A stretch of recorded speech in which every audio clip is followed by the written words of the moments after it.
What's up, JEFusion fans? This is Philip and welcome back to another video. So, it's been a very busy couple of weeks for me, so I haven't been posting in quite a while. But today I have decided to review Kamen Rider Gotchard episodes 48 and 49, so I'm gonna combine them in this very specific video just to save us some time. And I won't go into spoilers so much, just in case there are people out there who haven't even seen episodes 48 and 49 just yet. So basically, we're just one episode away from Gotchard being over, and that's coming really, really soon. And, I have thought of, reviewing episodes 48 and 49 because they are very important episodes within the series. So, I guess to start off with the most obvious things in both of these episodes, so we finally see power-ups for Kamen Rider Majade and Valvarad. So, thinking about, Kamen Riders Majade and Valvarad, so they are out there with, for being the Kamen Riders with the latest, or the Kamen Riders who get their power-up forms the slowest or the latest, whatever you guys might want to call it. So, with Kamen Rider Majade gaining the Twilight Majade form in episode 48, and Kamen Rider Valvarad, getting the Valvarad Kurogane in episode 49. So basically one episode before the finale. So I guess historically speaking, we have Kuga Ultimate Form, which appeared one episode before the finale. So again, they're probably tied with the Kuga, especially with the Kurogane Spanner. The Valvrad Kurogane appeared one episode before the finale, so there's that. So Toei, they better utilize these suits in the finale coming next Sunday. So anyways, but if you're thinking of like secondary writers and tertiary writers strictly, so I guess they're the ones with the slowest time, or they're the ones that took the longest before they got their final forms, I guess. So yeah, that probably would exclude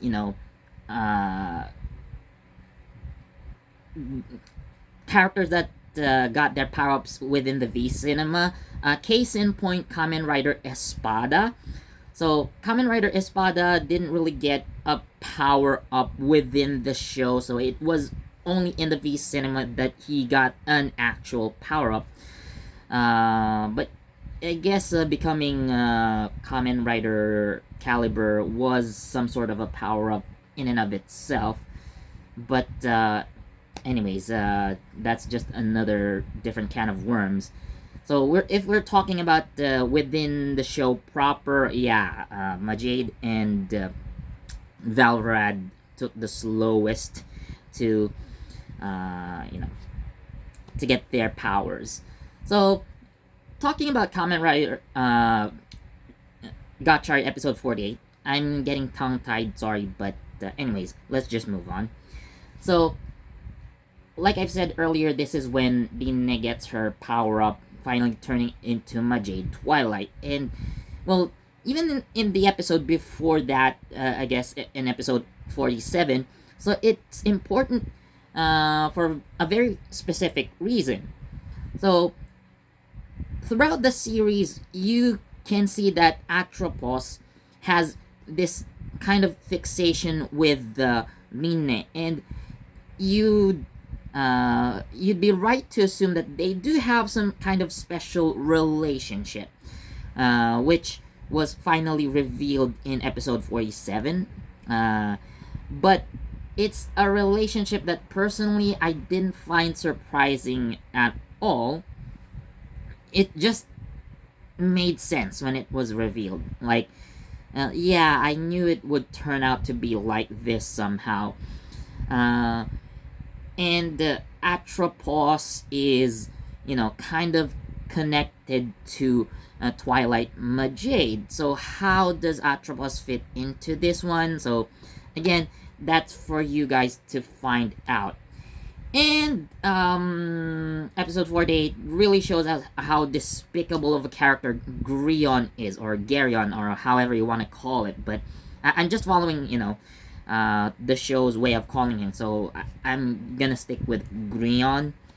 So, anyways, this carries on with, episode 49. So you could say that for Spanner, becoming Kamen Rider Valvarad is a power-up in and of itself. You see, when Spanner was introduced, so he transformed into this, armor, a suited form called Valvarad, right? So this was his own fighting suit before Kyoka developed, another driver for Spanner to use so that he can become Kamen Rider Valvrad. So again, becoming Kamen Rider Valvrad is considerably a power-up by itself. So this again reminds me of Chase from Kamen Rider Drive, who initially transformed into Machine Chaser, which is similarly a rider-like form or suit that isn't technically a Kamen Rider, but he also eventually becomes a Kamen Rider, and his Kamen Rider suit is technically more powerful than his rider-like suit. So again, they are also tertiary riders, with purple being their motif color, and they are also kind of related to cars and machines. So the parallels are there. Maybe coincidental, maybe not. It's for you to decide. But again, this is an interesting case in my opinion, because you have these writers with, a lot of similarities between them. And again, their rider form is supposedly a power-up from their rider-like non-rider form. So yeah, that's how I see it. Now, in terms of Spanner's backstory, so a few episodes ago, so it was revealed that Spanner has this power to conjure black flames that was according to Gigist. So he gave Spanner those black flames, and these black flames would be quite essential in I guess Spanner's backstory and how it connects to his power-up, but how I guess you could see it kind of used, but how he uses those black flames to become Valvarad Kurogane, I guess you have to see it for yourselves. So what is interesting is, so looking at Valvrad Kurogane's suit, or rather not really a suit, but his weapons. So he wields two Valva Rushers. Now, if you remember, so of course Spanner has his Valva Rusher that he used to transform into Valvarad. And later on, Kyoka designs or creates another Valva Rusher specifically for Lachesis' use. So thinking about Lachesis becoming a Valvrad, it only happened once. And while she tried to transform into Valvarad this time, so it doesn't really work out. So, well, if you see episode 49, you'll see why. And, yeah, so the other Valva Rusher that Valvrad Kurogane uses is actually Lachesis' copy of the Valva Rusher. Well, in episode 44, I believe, so during Spanner's duel against the Hotaro, he was able to conjure another copy of the Valva Rusher out of alchemy, which is actually really impressive.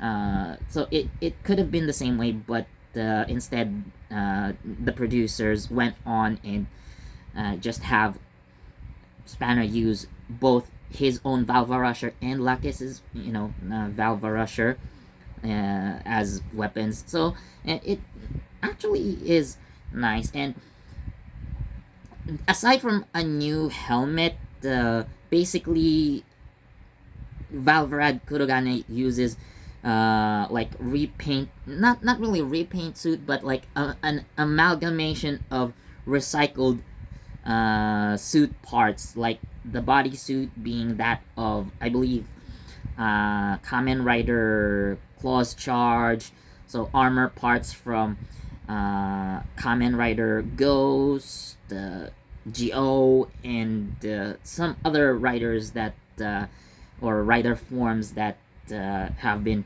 just put together so that they have a new suit, quote unquote, for Valvarad.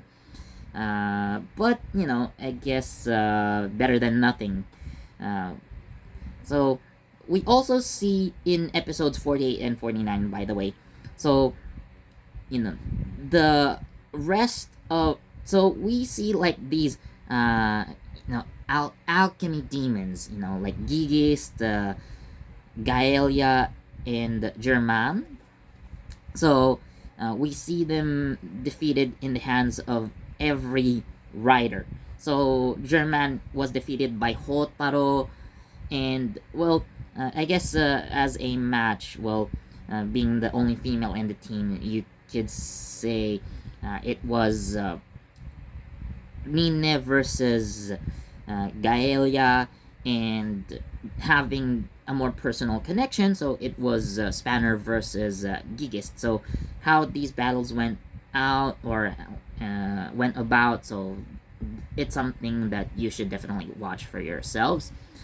So going back to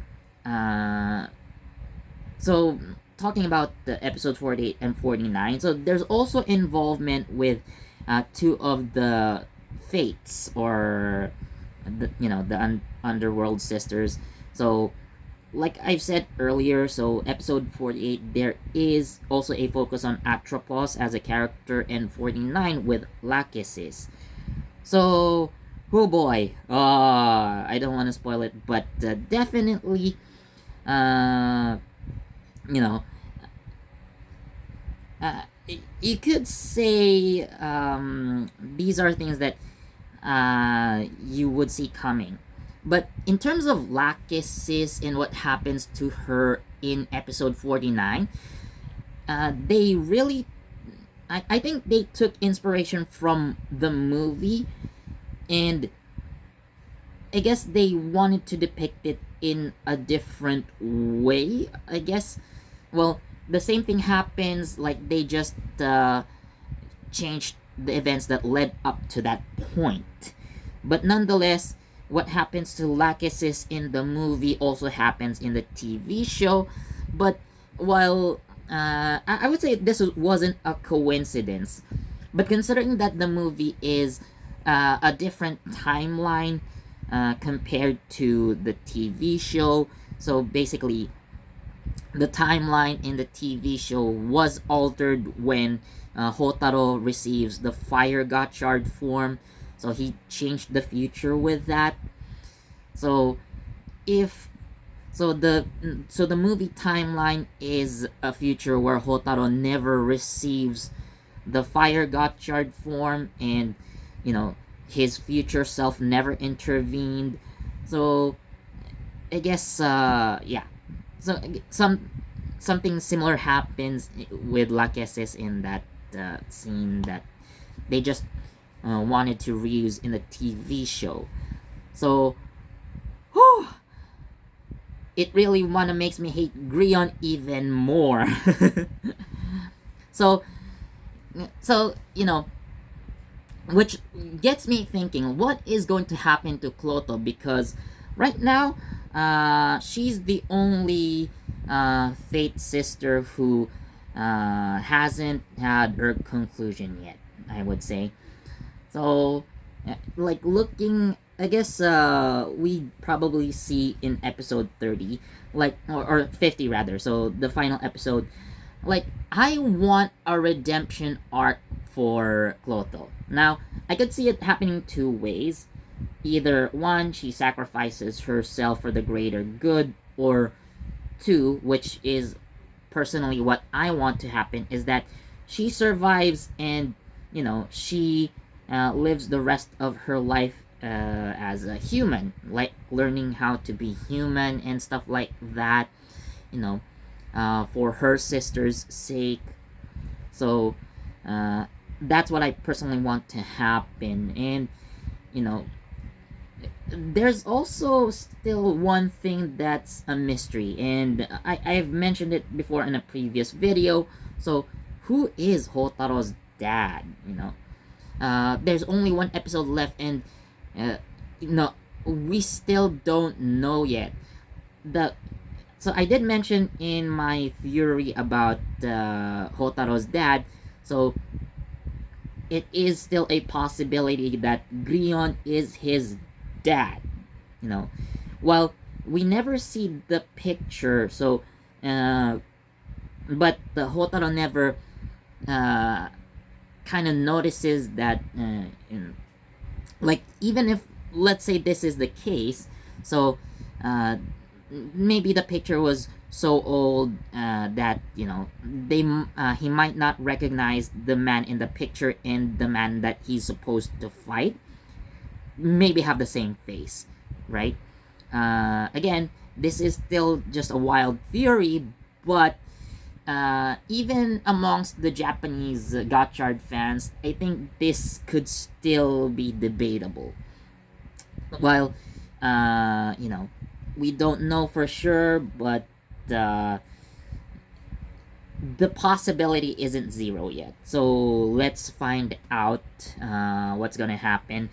So yeah, thinking about the finale of Gotchard. So,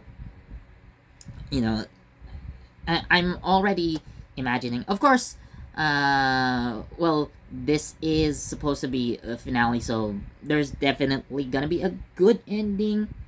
So, you know, Grion is defeated, and everything is back to normal, or rather, the world will start accepting the chemis as like living beings, and they will learn to live in harmony as Hotaro had dreamed of.